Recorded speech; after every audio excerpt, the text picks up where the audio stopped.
Coulrophobia. Everyone has fears. Some people are afraid of heights, others of spiders. Me?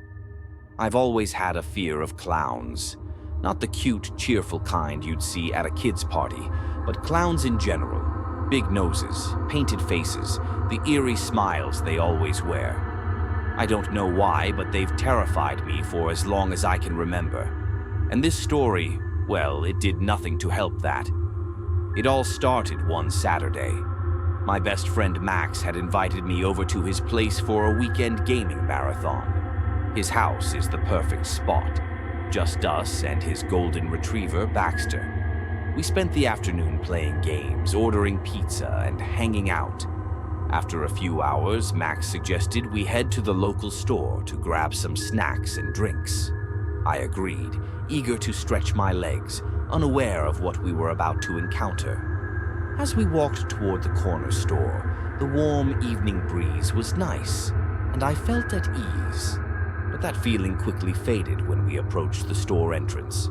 There he was, a clown, standing there in the shadows, not moving, just watching us. He wasn't one of those jolly clowns either.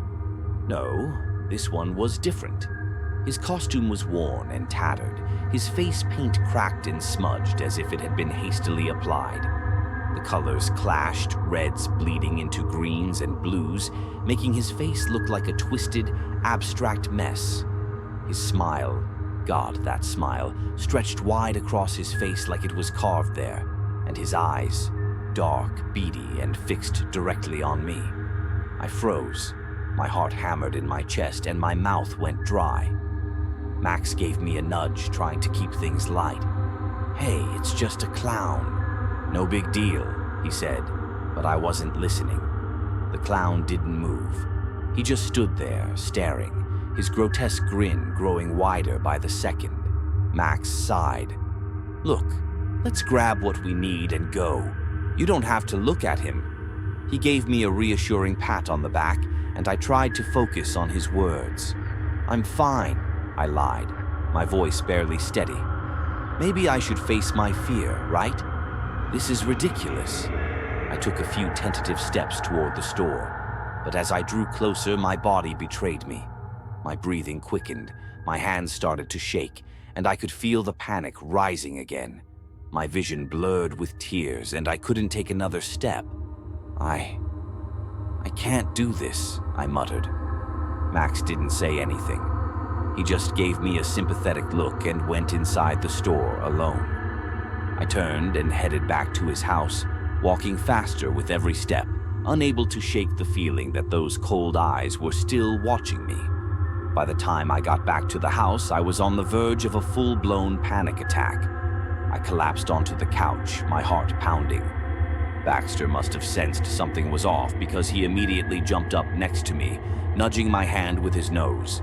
His familiar warmth helped calm me down a bit, and I stroked his fur as I tried to shake the memory of that awful clown. It didn't take long for Max to return, bags full of snacks and drinks in hand. "That wasn't so bad," he said, setting the bags down. "You won't believe what that clown did, though." "Please, let's just drink," I said, cutting him off. "I don't want to hear about it." Max nodded, but I could tell he wanted to tell me more. He handed me a glass, and we both started drinking, the alcohol helping me forget about the whole thing. Hours passed in a blur, and eventually the drinks knocked us out. I dozed off on the couch, but my sleep was anything but peaceful. I dreamt of the clown. In the nightmare, he wasn't just standing there anymore. He was chasing me, his wide, twisted smile following me through endless dark streets. His cackle echoed in my ears, a horrible high-pitched sound that made my skin crawl. I woke up with a start, heart pounding, drenched in sweat. The nightmare was too vivid, and for a moment I couldn't shake the feeling that he was still nearby. I glanced at Max, who was snoring on the other side of the couch. Baxter curled up next to him. I shook my head, trying to clear the lingering fear. Maybe a real bed would help, so I headed to the spare room. But as soon as I settled under the covers, something nagged at me. I had forgotten to lock the front door. Swearing under my breath, I got up and hurried to check the lock. As expected, the door was wide open. I quickly shut it and locked it, telling myself I was being paranoid. There was no way anyone had come in, right? As I crawled back into bed, trying to shake off the uneasy feeling, I heard something. A soft meow.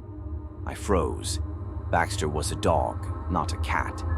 The sound came again, a soft purring meow, this time from under the bed. For some reason, the sound oddly reassured me. Baxter was probably outside the room and my brain was just making up noises. Or maybe it was the neighbor's cat. Either way, I let myself relax to the soft sound and drifted off to sleep. The next morning, I woke up groggy but in slightly better spirits.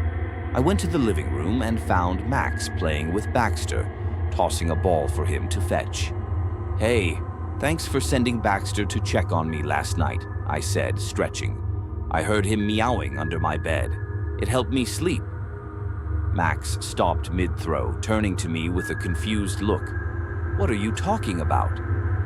"Baxter came to my room last night, right? He was under the bed, keeping me company." Max frowned, his face turning pale. No. Baxter was with me the whole night. He didn't leave my side." A chill ran down my spine. "No, I heard him. He was in my room." I swear Max's expression hardened and he stood up quickly, grabbing his keys. "We need to go, now." "Wait, why? What's going on?" I asked, my confusion growing. Max didn't answer. He motioned for me to follow him, his voice low and tense. "Come on, just trust me." As we stepped outside, I grabbed his arm. "Max, tell me what's going on." He hesitated, then let out a shaky breath. "You cut me off last night before I could finish telling you about that clown. After the guy gave him some money, the clown handed out cards with animals on them, and then he would mimic the animal, a frog, a dog, and a cat." The blood drained from my face. "He could do a cat impression," Max said, his voice barely above a whisper. "And it sounded exactly like the real thing."